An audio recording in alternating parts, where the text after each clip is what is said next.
Ele é teu pai. Ele é teu filho. Você é pai dele. Agora não tem mais jeito. Você vai ser sempre pai dele. A vida vai ser pai e filho. Simples assim. Eu sei que isso causa polêmica, mas é assim que a Bíblia diz.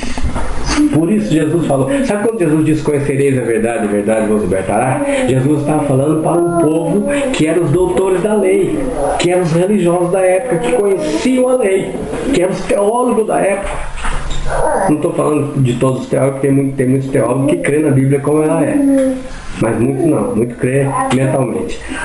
Deus não está no nosso intelecto, Deus é no nosso espírito, Deus é espírito, como nós agora somos espírito. Amém? É revelação, precisa de revelação. Pode estudar a Bíblia o que for, se você não tiver revelação de Deus, você não vai chegar nesse entendimento. E nós estamos entendendo como crianças, com alta clareza. Então, vou dar mais um versículo para ajudar.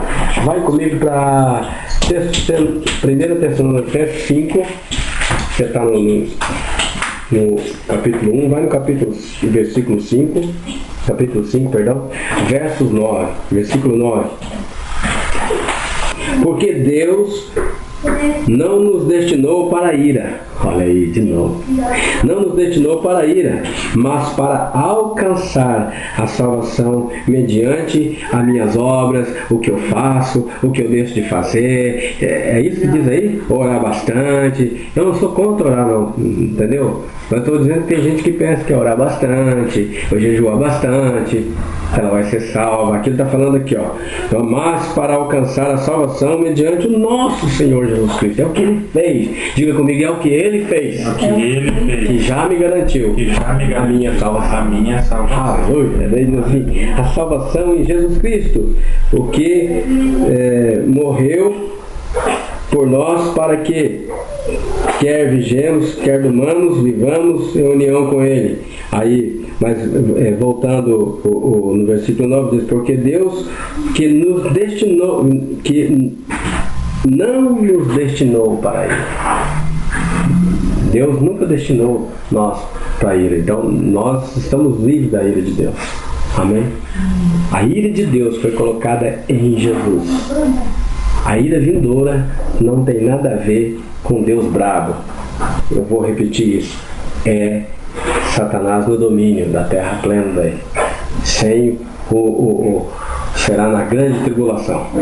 A grande tribulação, que eu não vou falar sobre isso, hoje eu não daria tempo, é um outro assunto, a gente pode um outro dia, na direção de Deus, falar sobre isso, que também é muito bom, fortalece a nossa fé mais ainda, revela mais graça para nós, não fica com medo, não fica com Deus. Deus venceu o medo, não tem medo com Deus. Deus tem temor, que é respeito, né? A carta. Graças a Deus. Mais um para mostrar quanto Deus é bom. Efésio é demais, né, gente? Efésio, meu pai.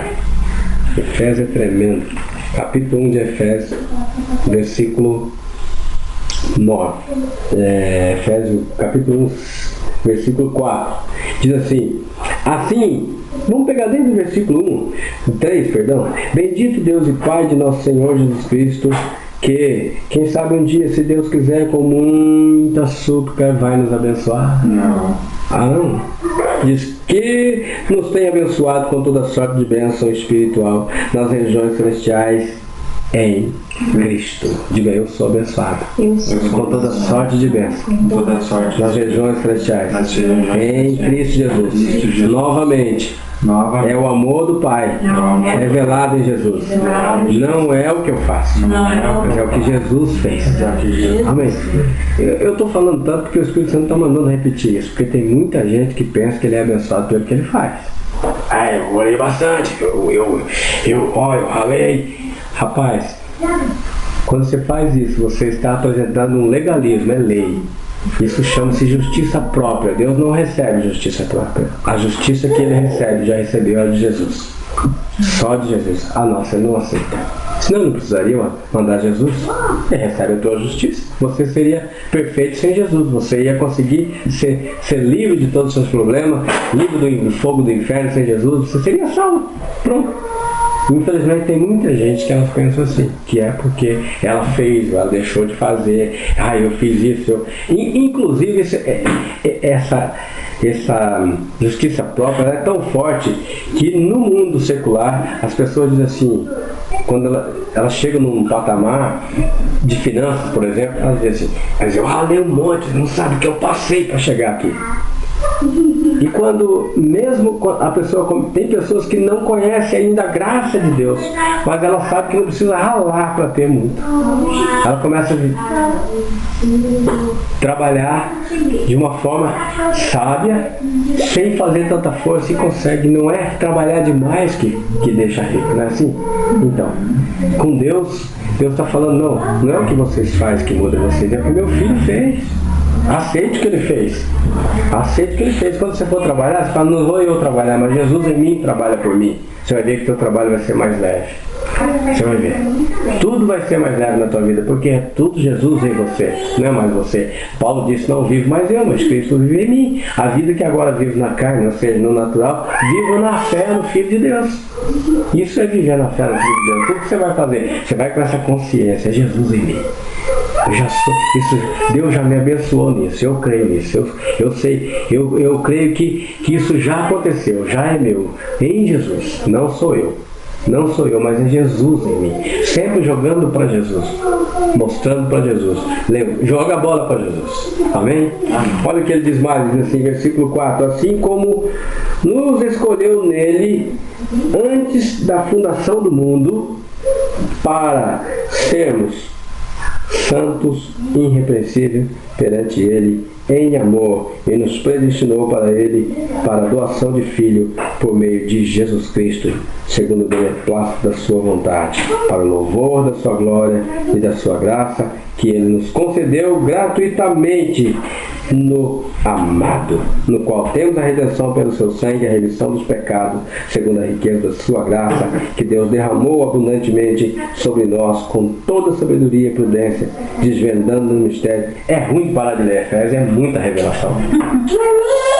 É ruim, não sei, estou falando ruim aqui, na maneira de falar. Não tem como você parar, porque uma revelação atrás da outra. Está vendo quanta revelação chegou aqui? Que Deus já preparou o mundo para nós. O mundo seria o nosso berço. O universo é o nosso berço. Deus preparou tudo que Ele preparou neste mundo que teus olhos possam contemplar. Foi pensando em você. Como é que você vem dizer que Deus está irado? Como é que a pessoa vem dizer que Deus agora está irado? Leia a Bíblia. Puro amor, olha aqui. Antes da fundação do mundo, será que ele não sabia que o homem ia cair, que o homem ia perder a direção dele, que o homem ia se vender? Ele sabia de tudo isso, mas ele tinha um plano, falou, não, eu vou resgatá-lo, eu vou trazer ele de volta, e ele preparou tudo para que antes da fundação do mundo, para que nós fôssemos. E a gente vê as canções, Senhor, eu quero ser santo, Senhor, eu quero ser santo, Senhor, e ele está falando, eu já preparei antes da fundação do mundo para que você fosse santo. Olhe para Jesus que Ele é santo e você é santo. Amém. Amém. Se você olhar para você, você vai ficar indignado, você vai se perder, mas se você olhar para Jesus, você vai avançar. Se você olhar para Jesus, força vai chegar. Manifestação da graça de Deus na tua vida. Jesus é a própria graça de Deus. Tudo que você fizer daqui para frente, lembre-se, o Deus Pai me ama, porque é através de Jesus que Ele me ama, é através de Jesus que Ele me vê. Eu sou um filho amado do Pai. Amém. Deus ama o ser humano. Deus ama o pecador. Ah, pastor, é demais. Ele ama.